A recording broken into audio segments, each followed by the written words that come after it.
मैं सम्राट चौधरी ईश्वर की शपथ लेता हूँ ईश्वर की शपथ लेता हूँ कि मैं विधि द्वारा स्थापित भारत के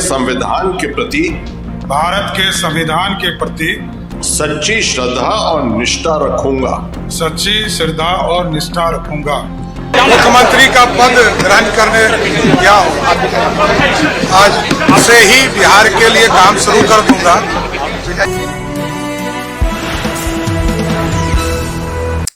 नमस्कार, मैं हूं दीपक विशाल और आप देख रहे हैं द बिग न्यूज 9।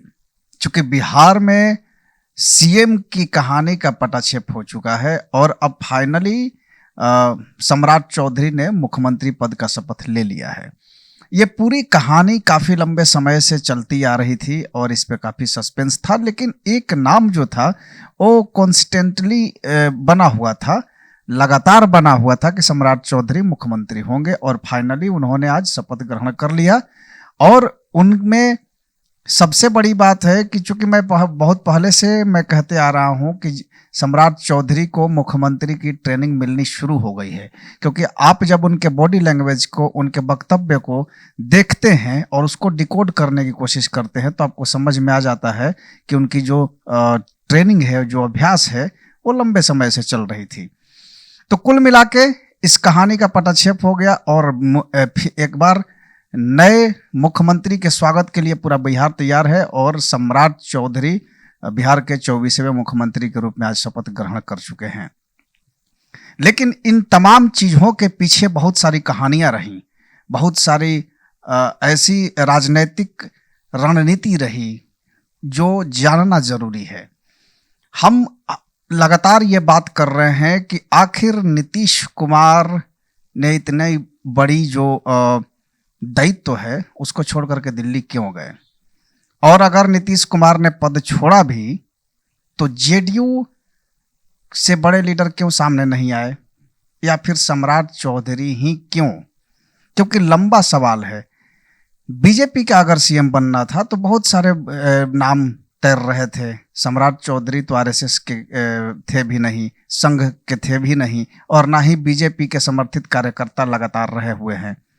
ये तो माइग्रेंट नेता थे जिन्होंने शुरुआत अपने आरजेडी के साथ किया, आरजेडी के रास्ते जेडीयू में, जेडीयू के रास्ते फिर बीजेपी में, और बीजेपी में आने के बाद इनकी कद बढ़ते गई।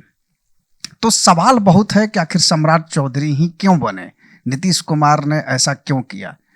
तो उसका एक ही जवाब है, और वो जवाब ये है कि नीतीश कुमार ने जेडीयू को बचाने के लिए ये सम्राट दांव खेला।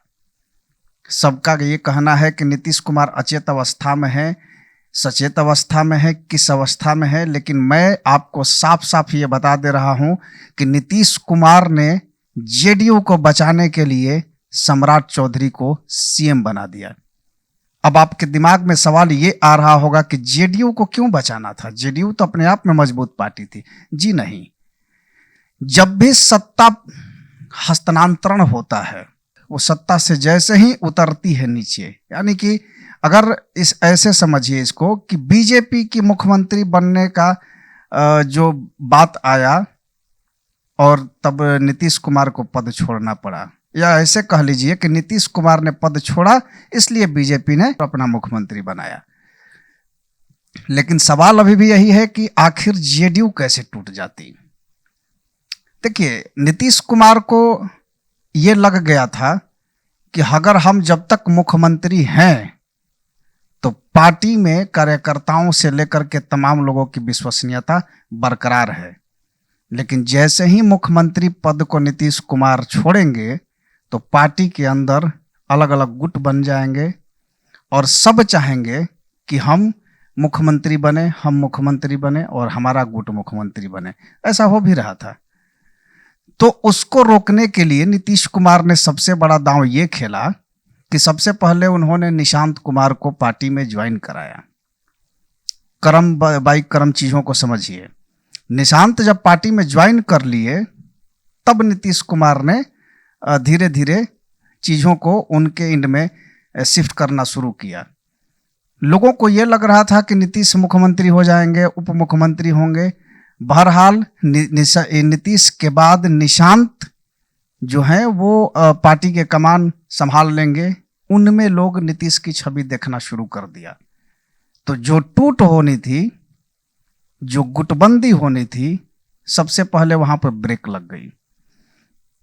तो अब सवाल ये था कि आखिर अगर आरएसएस या संघ के कार्यकर्ता या पुराने बीजेपी जो कैडर हैं अगर वो मुख्यमंत्री बनते तो नीतीश कुमार भी उससे असहज रहते, क्योंकि उनकी जो आदेश है वो दिल्ली से होती, संघ से होती, नागपुर से होती।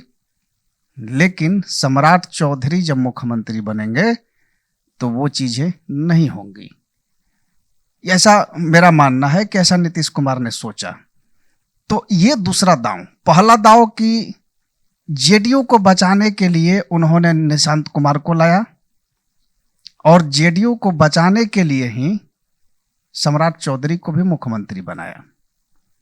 अगर वो चाहते और चाह जाते और ऐसा होना होता तो जेडीयू का कोई ना कोई मुख्यमंत्री बन सकता था।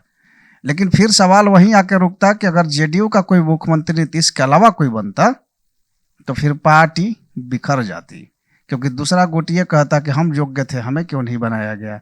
फिर तीसरा गुट बनता, तो ऐसे चीजें बिखरती है। तो नीतीश कुमार ने निशांत को ला करके पार्टी को सदा और सम्राट चौधरी को मुख्यमंत्री बनाया, जिससे कि जेडीयू बच गई।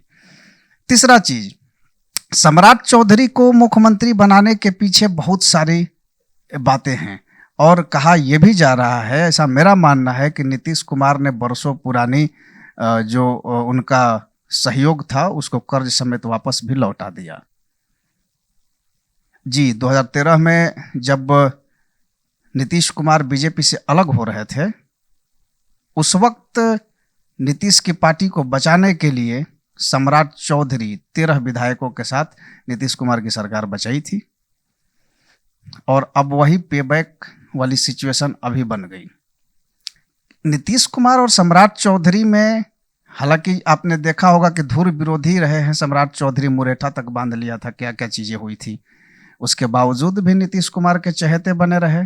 बात तो बहुत कुछ है, क्योंकि अंदरूनी चीजें साफ कहती है कि नीतीश और सम्राट के बीच जो एक गठजोड़ तैयार हुआ है बीजेपी से इतर, वो अलग लेवल का है। क्योंकि अमूमन ऐसा देखा जाता है कि बीजेपी का किसी भी स्टेट में सरकार बनती है या वहाँ बीजेपी का मुख्यमंत्री बनता है तो वहाँ तमाम मुख्यमंत्रियों की लाइन लग जाती है। अलग अलग स्टेट से जो अलग अलग स्टेट के मुख्यमंत्री है वो गेस्ट बन के आते हैं, केंद्र के बड़े बड़े मंत्री गेस्ट बन के आते हैं। इनफैक्ट अगर बात करें तो गृह मंत्री अमित शाह भी होते हैं या कभी कभी नरेंद्र मोदी शाह भी होते हैं। लेकिन बिहार में ऐसा नहीं हुआ। पूरी शांति से तरीके से बस एक औपचारिकता की गई। सिर्फ जेपी नड्डा के अलावा बड़े नेता कोई नहीं शामिल हुए। तो ये साफ दिखाती है कि कहीं ना कहीं बीजेपी सम्राट चौधरी से असहज थी, उनके नाम से असहज थी और उस तरह के जश्न नहीं मनाया गया जैसा जश्न अमूमन बीजेपी मनाती है। तो ये चीजें साफ हो जाती है। तो मेरा पूरा आकलन ये कहता है कि ये जो कदम नीतीश कुमार ने उठाया वो एक तीर से बहुत सारे शिकार कर लिए। जेडीयू को बचाया, उसको और मजबूती दी, निशांत कुमार को एंट्री करा दी, अपने मनपसंद सीएम को बनाया सम्राट चौधरी को, और साथ ही बीजेपी का गला दबा के भी रखा। तो ये है नीतीश कुमार और उनकी रणनीति। तो ऐसे आपको क्या लगता है कमेंट बॉक्स में आप मुझे बताइए। और अगर आप ये खबर कहीं से भी देख रहे हो तो आप कमेंट बॉक्स में जरूर बताइए और साथ ही साथ इस न्यूज को ज़्यादा से ज़्यादा लोगों तक शेयर कीजिए। और हमारे यूट्यूब चैनल को अब तक आपने सब्सक्राइब नहीं किया है तो जल्दी से सब्सक्राइब कर ले। और साथ ही साथ अगर आप ये खबर फेसबुक पर देख रहे हैं तो फेसबुक पेज को फॉलो करें। नमस्कार।